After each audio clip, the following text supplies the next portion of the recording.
qual é a essência bruta do que você faz? A essência bruta, tirando todos os resultados, vai sobrar um jovem da periferia querendo encontrar seu espaço no mundo, que, a partir do momento que começou a encontrar esse seu lugar no mundo, teve vontade de contar para outras pessoas como é que funciona. Um exemplo típico é o seguinte: quando eu era bem jovem, eu via uma pessoa bem arrumada na rua, eu tinha vontade de parar ela e perguntar: cara, como é que você fez? Como é que foi?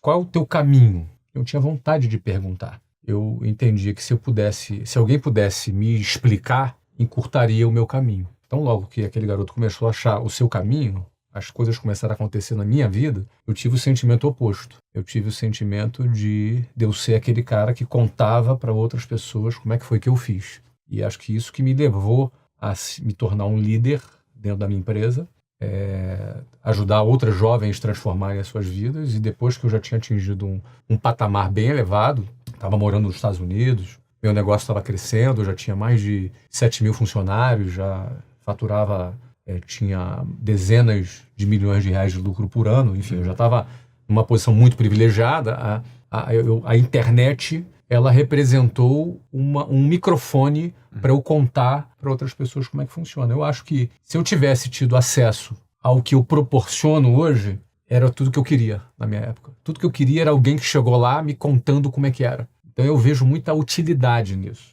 sabe, Joel? Uhum. E me sentir útil para mim é muito importante. Porque para mim não basta desfrutar do dinheiro que eu conquistei, não basta só desfrutar das minhas conquistas, embora eu desfrute bastante. Eu também quero ser útil. É por isso que essa é a minha essência bruta. O inimigo, ele não é invisível, Joel.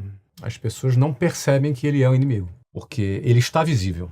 Só que ele se fantasia de amigo. Ele se coloca como se cuidasse dos interesses das pessoas, mas na verdade ele escraviza as pessoas. Ele se comporta como se ele pudesse dar segurança e garantias para as pessoas, mas na verdade ele é a garantia da pobreza para as pessoas. E eu estou falando do sistema. Uhum. Parece uma coisa uma entidade meio sistema. O que é o sistema? O que é o sistema? O sistema é a engrenagem de como as coisas funcionam. O sistema começa com um modelo educacional, que é seguido do emprego e que é seguido da previdência social. Esse é o sistema. Isso tudo nessa camada se apresenta como a solução e a garantia para as pessoas.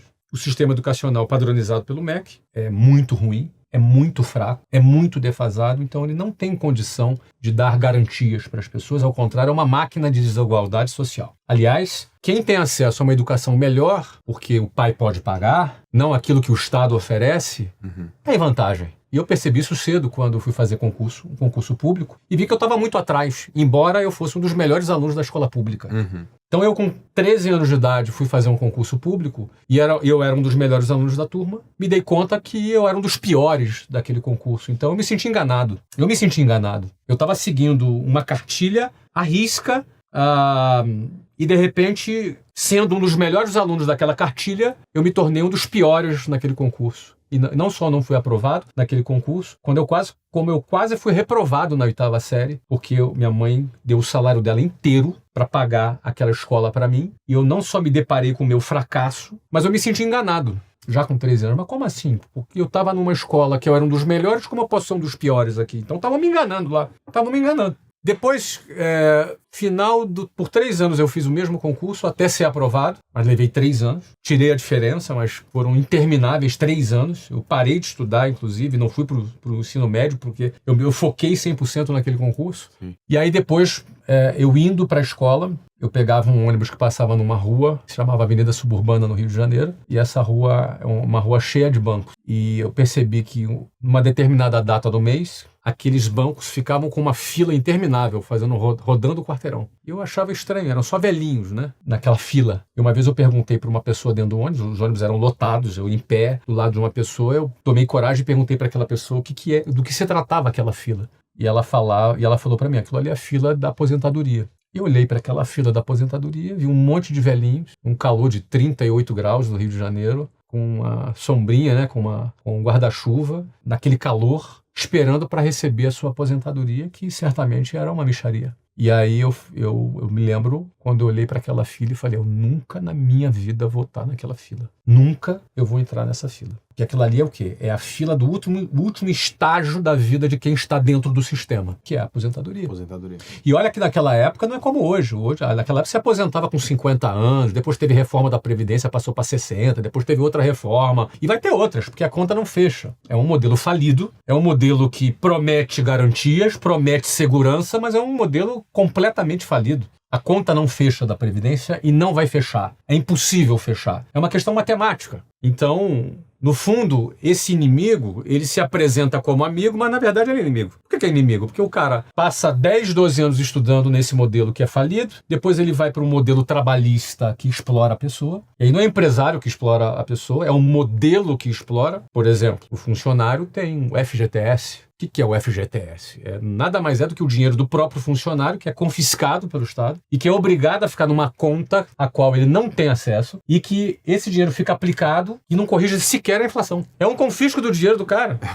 Não, mas isso aí é um fundo de garantia para te proteger. Ou seja, o inimigo, ele se traveste, ele se fantasia de amigo. Não basta confiscar o dinheiro, não basta não corrigir o dinheiro, tem que inclusive fazer você se ajoelhar para dar graças a Deus que o Estado está te protegendo ainda. E não dá nem para pegar o dinheiro. Não dá para pegar. Você vai ter que comprar um imóvel, ou se for demitido. Tem condições. Assim. Tem condições para você ter acesso ao dinheiro que é teu. Então, cara, eu fico vendo essa situação e muitas pessoas não percebem. O 13º salário não é um salário extra, como a pessoa pensa. Ele é o salário anual do cara dividido em 13. Porque uma empresa faz um orçamento anual. Você faz orçamento na tua empresa? Sim. É anual? Sim. Pronto, então eu vou gastar tanto. É isso. E aí ele pega o salário e divide em 13. Então, em outras palavras, é um empréstimo compulsório que o empregado faz para o patrão. Ou seja, o patrão vai pagar o último salário dele do 13º mês e sem correção. Sem nenhuma correção. E você tem que levantar a mão para o céu, porque estou ganhando um salário extra. Não é salário extra. As pessoas acreditam nisso, mas não é o salário extra. E aí entra a Previdência, e por aí vai, os descontos. Para pensar. Não, desconto tem muito. É um desconto descomunal. É descomunal. Descomunal, o desconto. E aí, se o cara ganha 10 mil reais, ele vai ter uns 3,5 de desconto. Aí ele recebe 6,5 na mão. Só que é o seguinte, ele custa para a empresa 19. Isso. Porque o salário dele é 10, a empresa gasta 19. Ele recebe 6,5. Só que dos 6,5 que ele recebe, Joel, metade do que ele vai consumir é imposto. Metade. Em média, hoje no Brasil, 50% é imposto embutido. Tudo que você compra. Em média, claro. Tem produto que é menos, tem produto que é mais. Exemplo de carro, por exemplo, né? Carro é uns 40 e poucos por cento, 45%, mais ou menos, né? Eu não lembro de cabeça aqui, mas é 40 e poucos por cento. Cerveja deve ser 60%, 70%. Produtos de cesta básica é menos, mas na média, se o teu salário era 10 e você recebeu 6.500 na mão, no fundo, esses 6.500, tudo que você for comprar, metade é imposto. Então, no fundo, esses 6.500 vale 3.250. Só que você custou para a empresa 19. Aí, pronto, agora os 3.250 é teu. Não, meu querido, desse dinheiro você vai pagar IPTU ainda, vai pagar IPVA. Você entendeu, cara? Você vai ter que pagar a escola particular para o seu filho, porque você teve o teu salário descontado ali para pagar os impostos, só que a escola que o Estado entrega é uma porcaria. Aí você vai ter que pagar. A primeira coisa que uma pessoa, quando melhora de vida, Joel, é tirar o filho da escola pública e botar na escola particular. Porque ele quer o melhor para o futuro do filho. Então você paga 2 vezes. Aí você já pagou por segurança pública, mas o Estado sequer tem controle do território, porque tem bandidagem, tem PCC, tem Comando Vermelho, você tem um monte de facção que domina, que o Estado não tem controle sequer do território, de muitos lugares. E aí você tem que pagar segurança. Aí você vai morar no condomínio fechado, vai pagar um carro blindado, você vai pagar seguro. Mas aí é o seguinte, você pagou pelo SUS, você pagou pela educação, você pagou pela saúde pública. Mas agora com aquele 3.200 de um salário que era 10, que você custa 19, você vai ter que pagar agora plano de saúde. Então, esse sistema escraviza as pessoas. Não é o empresário que escraviza a pessoa, é esse sistema que escraviza. E ele se traveste de amigo, cara. Não é amigo, é inimigo.